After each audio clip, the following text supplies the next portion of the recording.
बिस्मिल्लाहिर्रहमानिर्रहीम इय्याका नअबुदु व इय्याका नस्तईन। Dear students, myself Adil Hussain. हमारा first year physics new syllabus 2025 का चैप्टर नंबर 1 चल रहा है, जिसका नाम है मेजरमेंट्स। और हमारा आज का टॉपिक है डायमेंशंस ऑफ फिजिकल क्वांटिटीज। बेटा, आज का जो टॉपिक है ये बहुत इंपॉर्टेंट है, शॉर्ट क्वेश्चंस के हवाले से भी और एमसीक्यूज के हवाले से भी। ये जो टॉपिक है ये बहुत ही इंपॉर्टेंट है, मतलब इसकी इंपॉर्टेंस बहुत ज्यादा है। तो आप इसको ना फुल अटेंटिव होकर समझें, डिटेल से समझें, ठीक है ना। तो अगर आप ये लेक्चर को आखिर तक देखते हैं तो आप जो है ना, आपको बेटा इसकी पूरी समझ आ जाएगी, ठीक है। तो बेटा सबसे पहले ना हम अपने टॉपिक के जो है ना वो नाम को समझते हैं, क्या इसमें हमने क्या पढ़ना है। देखें, आज हमने डायमेंशंस पढ़नी है, किसकी? फिजिकल क्वांटिटीज की। अब ये फिजिकल क्वांटिटीज क्या होती हैं? सबसे पहले हम ये जाने कि फिजिकल क्वांटिटीज क्या है। ये हम पढ़ के भी आए हैं, 9th क्लास में पढ़ा है, और अपना फर्स्ट ईयर के जो पहले लेक्चर हुए हैं चैप्टर 1 के स्टार्ट में हमने फिजिकल क्वांटिटीज के मतलब पढ़ा था कि फिजिकल क्वांटिटीज बेटा वो होती हैं जिनकी हम क्या कर सकते हैं, पैमाइश कर सकते हैं। All measurable quantities are called physical quantities, ठीक है।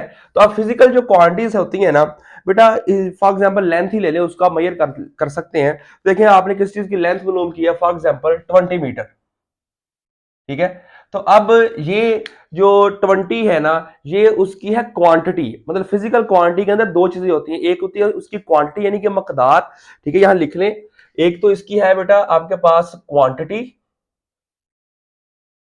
ठीक है, क्वांटिटी कहते हैं मैग्नीट्यूड को, मकदार को। और एक दूसरी चीज होती है क्वालिटी, ठीक है। अब क्वांटिटी के मुतालिक तो पता चल जाता है कि चीज इतनी है, 10 मीटर है, 20 मीटर है, किस चीज का मैस 10 किलो है, 20 किलो है। लेकिन उसकी जो क्वालिटी है या उसकी जो नेचर है, उसका हमें जो है ना वो नहीं पता होता। अब उसकी जो नेचर है या उसकी जो क्वालिटी है वो हमें कौन बताती है? डायमेंशन बताती है, ठीक है। तो डायमेंशन का अब आपको क्लियर हो गया कि डायमेंशन क्या होती है। डायमेंशन हमारे पास हमारी जो फिजिकल क्वांटिटी है उसकी नेचर को कहते हैं, उसकी नेचर को ये प्रेजेंट करती है, उसकी क्वालिटी को बताती है, ठीक है। तो क्या तारीफ होगी डायमेंशन की? The dimension of physical quantity represent the nature of that physical quantity. कि आपके पास जो डायमेंशन है वो उस फिजिकल क्वांटिटी की क्या रिप्रेजेंट करती है? नेचर को रिप्रेजेंट करती है, ठीक है। इसके बाद आपने याद रखना है कि अगर आप बेटा किसी भी फिजिकल क्वांटिटी की डायमेंशन को लिखेंगे तो बेटा आपने उसको लिखना है स्क्वायर ब्रैकेट के अंदर। या आपके एमसीक्यूज भी आ सकता है, या अगर आप स्क्वायर ब्रैकेट के बगैर लिखेंगे तो वो गलत हो जाएगी। तो आपने याद रखना, it is always written within square bracket. इसको हमेशा स्क्वायर ब्रैकेट में ही लिखा जाता है, ठीक है। अब आज आपको ना हम जो आपने बेस क्वांटिटीज पढ़ी थी जो 7 होती हैं, उनकी अगर आप बेटा जो डायमेंशंस हैं वो याद रख लेते हैं तो आप कोई भी जो है ना किसी भी क्वांटिटी की आप डायमेंशन लिख सकते हैं, ठीक है। चाहे वो आपके पास फिजिकल क्वांटिटी दो ही है ना, या बेस क्वांटिटी हो या ड्राइव क्वांटिटी हो, ठीक है। ये टेबल अब आपने याद रख लेना है, इसको नोट कर लेना है। अब देखिए सबसे पहले हमारे पास जो पहली क्वांटिटी है वो है लेंथ। अब जो लेंथ की डायमेंशन है बेटा वो होती है कैपिटल एल, और इसको लिखना है विद इन स्क्वायर ब्रैकेट। इसके बाद सेकंड क्वांटिटी है मैस। मैस की डायमेंशन होती है कैपिटल एम। इसके बाद है टाइम। टाइम की डायमेंशन होती है कैपिटल टी। इसके बाद बेटा आपका चौथी जो फिजिकल क्वांटिटी वो टेम्परेचर है। याद रखना आपने, टेम्परेचर की जो डायमेंशन है वो उसके नाम से नहीं जाहिर करेंगे, यानी कि टी से नहीं करेंगे, ये थीटा से हम रिप्रेजेंट करते हैं इसको। इसके बाद जो इलेक्ट्रिक करंट है इसकी डायमेंशन आई होती है, विद इन स्क्वायर ब्रैकेट लिखेंगे। इसके बाद जो इंटेंसिटी ऑफ लाइट है इसकी डायमेंशन होती है जे। इसके बाद अमाउंट ऑफ सब्सटेंस की डायमेंशन होती है कैपिटल एन, ठीक है। तो बेटा आपकी बुक में उसने आपको पहली 3 जो है ना वो डायमेंशंस दी हैं, और बाकी जो है ये आपकी इंफॉर्मेशन के लिए बताए हैं। ये वाली जो डायमेंशन है, मतलब आगे अगर आप जाते हैं जब सेकंड ईयर की फिजिक्स पढ़ें या अगले चैप्टर्स आपने पढ़ने हैं तो इनका यूज वहां पे हो सकता है, ठीक है। तो फिलहाल आपने 3 डायमेंशन याद रखनी है, लेंथ की, मैस की, टाइम की। लेंथ की डायमेंशन उसके नाम ज़ाहिर एल, कैपिटल एल। मैस की डायमेंशन कैपिटल एम। टाइम की डायमेंशन कैपिटल टी, ठीक है। चलिए अब इसके बाद हम ना किसी भी फिजिकल क्वांटिटी की हम डायमेंशन निकालते हैं। अब आपने याद रख लेना है डायमेंशन बेटा 2 तरीके से निकलती है। नंबर 1 तरीका होता है उसके फार्मूले से निकालना। सबसे पहले हम जो है वो डिमेंशन को बाय फार्मूला मेथड देखते हैं कि फार्मूले के साथ आपने डिमेंशन को किस तरीके से फाइंड आउट करना है। ठीक है, अब सबसे पहले हमारे पास है बेटा पहली क्वांटिटी स्पीड, हम स्पीड की डिमेंशन निकालेंगे।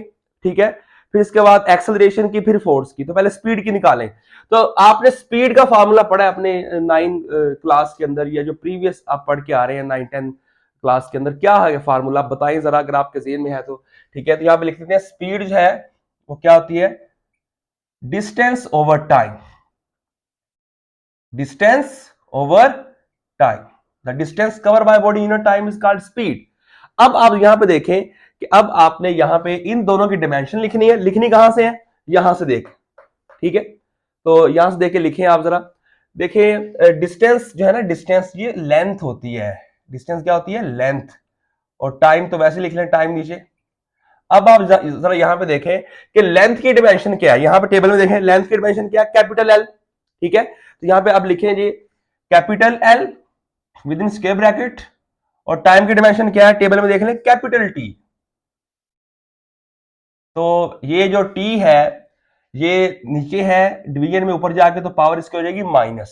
ठीक है, तो ये आ जाएगी एल, अलग अलग चलिए लिख लें पहले। टी ऊपर जाके आ जाएगी -1, तो क्या आंसर आ जाएगा, एल टी माइनस। ये लीजिए, ये हमने स्पीड की डिमेंशन फाइंड कर ली है। ये एल टी -1 किसकी डिमेंशन है बेटा, स्पीड की। किस मेथड से, फार्मूले से। ठीक है, अब दूसरा जो मेथड होता है वो भी आपको साफ बता दें बेटा, वो आप उसके यूनिट से भी डिमेंशन निकाल सकते हैं। ठीक है, मतलब स्पीड के जो यूनिट है वो हमारे पास क्या होता है, यहां लिखने साइड में मीटर पर सेकंड। क्या होता है, मीटर पर सेकंड। तो यूनिट से डिमेंशन कैसे निकालेंगे, तो हमें पता ही है मीटर किसका यूनिट है, लेंथ का। हम यहां लिखेंगे कैपिटल एल। ठीक है, सेकंड किसका यूनिट है, टाइम का, यहां लिखेंगे कैपिटल टी, और ऊपर डाल दें पावर -1। ये ले, यूनिट से भी आप डिमेंशन इजीली निकाल सकते हैं, ये बहुत आसान तरीका है। इसके बाद हम डिमेंशन निकालते हैं बेटा एक्सेलरेशन की। अब एक्सेलरेशन की डिमेंशन कैसे निकालेंगे, फार्मूले से। फार्मूला क्या एक्सेलरेशन का, हमें सबको आता है। एक्सेलरेशन का फार्मूला होता है स्पीड ओवर टाइम। ठीक है, तो स्पीड ओवर टाइम, तो स्पीड की डिमेंशन आपने अभी निकाली, क्या है, एल टी -1,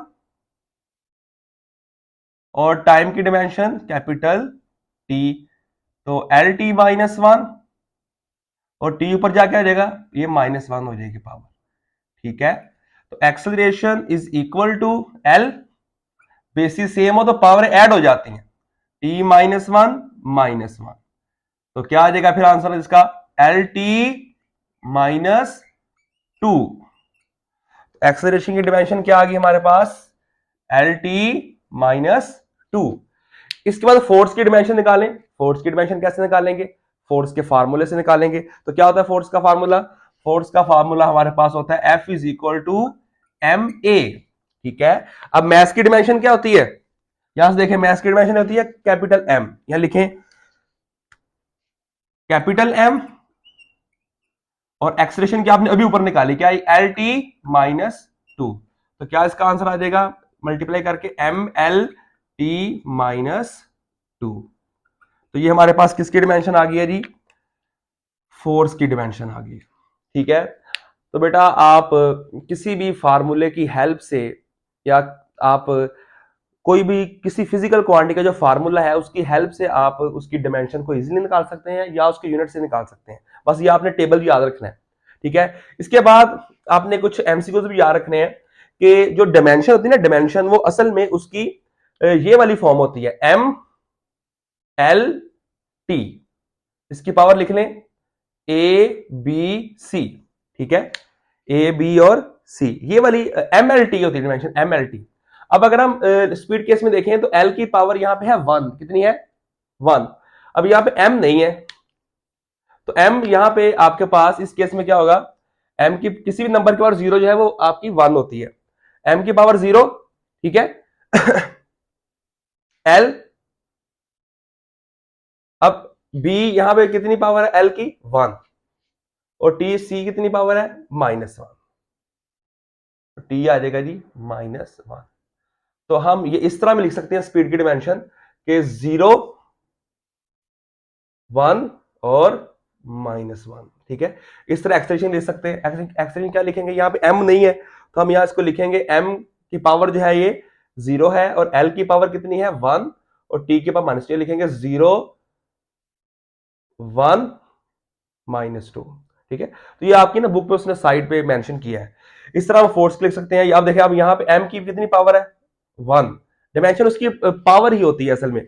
m की पावर 1, l की पावर 1 और t की पावर -2 लिख लेंगे हम इसको बेटा 1 1 और -2। ठीक है जी, तो ये हमने डायमेंशंस को निकालने का तरीका सीख लिया है। इसके बाद हम डायमेंशन के यूजेस देखते हैं कि हम डायमेंशन को कहां कहां पे यूज कर सकते हैं। ठीक है, तो अब आप देखें जरा, डायमेंशन जो है ना, डायमेंशन अगर आप पढ़ रहे हैं तो इससे एक लफ्ज आएगा डायमेंशन एनालिसिस।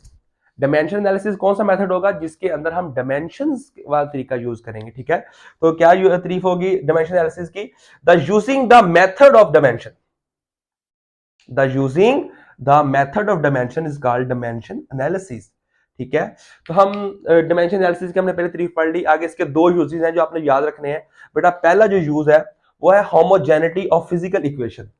मतलब डायमेंशन को यूज करते हुए आप किसी भी जो है आपके पास फिजिकल इक्वेशन, उसकी आप होमोजेनिटी को देख सकते हैं। अब होमोजेनिटी क्या होती है समझ लें, आपको सिंपल समझाते हैं। फॉर एग्जांपल हमारे पास कोई भी इक्वेशन है, जिस तरह हमारे पास फर्स्ट इक्वेशन ऑफ मोशन है, या सेकंड आप लिख लें, सेकंड की एग्जांपल आपकी बुक में दी गई है, तो बेटा आप सेकंड इक्वेशन मोशन यहां पे लिखें s is equal to V I T plus 1/2 A T का स्क्वायर। ठीक है, अच्छा अब जरा यहां पे आप इस चीज पे गौर करें कि ये वाली जो इक्वेशन है ये इसकी लेफ्ट हैंड साइड है और ये इसकी क्या है राइट हैंड साइड। तो होमोजेनिटी जो है ना वो यही बताती है कि जो लेफ्ट हैंड साइड की इक्वेशन जो है ना, जो डायमेंशन है वो राइट हैंड साइड की डायमेंशन के बराबर आनी चाहिए। ठीक है, तो यहां पे फिर हम क्या लिखेंगे इसके जगह पे, हम यहां पे बता देंगे कि जो होमोजेनिटी बताती है left hand side, the equation of left hand side of equation should be, dimension of left hand side of equation should be equal to the dimension of right hand side of the equation. ठीक है, इसके बाद जरा देखें यहां पे, अब हम इसको जरा डायमेंशनली चेक कर सकते हैं, या हम फर्स्ट इक्वेशन ऑफ मोशन को चेक कर लें। ठीक है ना, फर्स्ट को चेक कर लें आप या सेकंड को कर लें।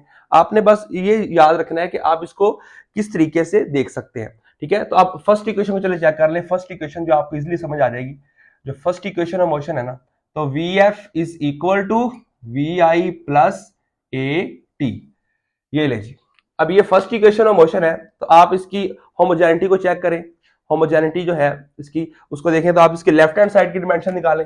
अब लेफ्ट हैंड साइड इसकी क्या है, लेफ्ट हैंड साइड है बेटा इसकी vf इज इक्वल टू, तो vf की डायमेंशन क्या, वेलोसिटी की डायमेंशन क्या होती है, ये भी आप पीछे निकाल के आए हैं, lt minus one, lt minus one.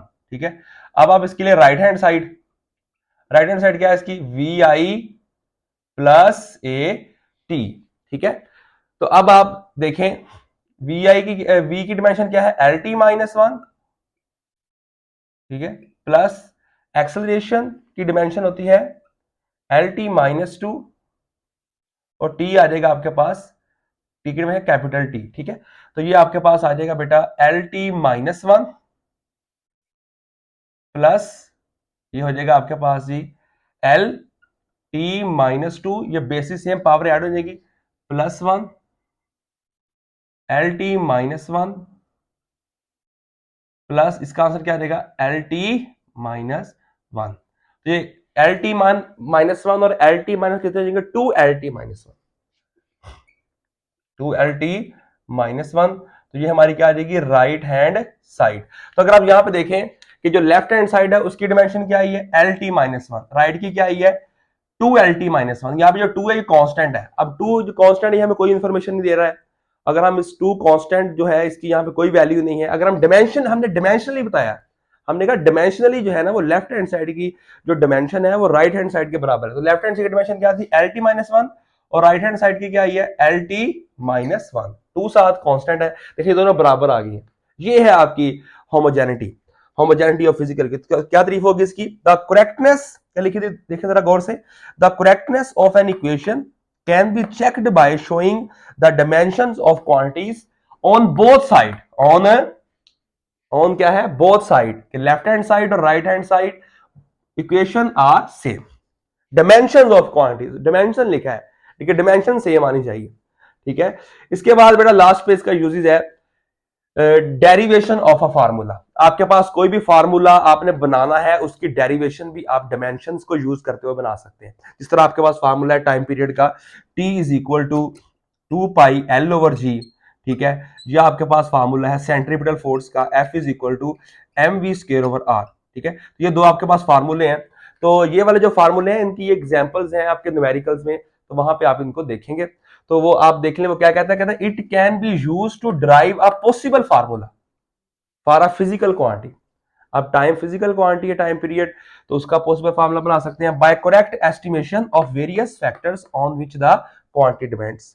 तो मतलब वो वाले फैक्टर जिस पे क्वांटिटी डिपेंड करती है उन उसको यूज करते हुए, ठीक है। इसके बाद बेटा एंड पे इसकी लिमिटेशन दी गई है कि लिमिटेशन जो है वो आप लिमिटेशन का मतलब है कि जो डायमेंशन है आपकी कहाँ पे लिमिट है, कहाँ पे जो है वो अप्लाई नहीं होती है। मतलब डायमेंशन जो है वो आपको ये नहीं बताती है कि जो इक्वेशन है वो आपकी रोंग है, ठीक है ना, इस चीज के बारे में नहीं बताती है। तो अगर आपने ये देखना है कि आपकी इक्वेशन रोंग है तो आप उसका ग्राफ बनाएंगे, तो आखिर पे आपने लाइन पढ़ लेनी है टेक्स्ट बुक से, ठीक है। तो स्टूडेंट ये हमारा आज का लेक्चर था जिसके अंदर हमने डायमेंशन के रिलेटेड पढ़ा है, ठीक है। एक चीज जहन में रहे कि बेटा आप, ये हमने फर्स्ट इक्वेशन को प्रूव किया डायमेंशनली, तो आपकी बुक में राइट को प्रूव किया गया, ठीक है। तो राइट साइड जो आपकी सॉरी जो सेकंड इक्वेशन मोशन है उसको प्रूव किया गया है होमोजेनिटी चेक करने के लिए। तो उसको आपने जो है वो खुद सॉल्व करना है, ठीक है। तो आपको अगर इस लेक्चर में कोई बात अगर समझ ना आई हो तो आप कमेंट करके पूछ सकते हैं। तो बेटा ये चैप्टर 1 का आपका लास्ट टॉपिक था, ठीक है। चैप्टर 1 हमारा कंप्लीट हो गया है। अब हम नेक्स्ट एक्सरसाइज में मिलेंगे नेक्स्ट वीडियो में। तब तक के लिए अल्लाह हाफिज।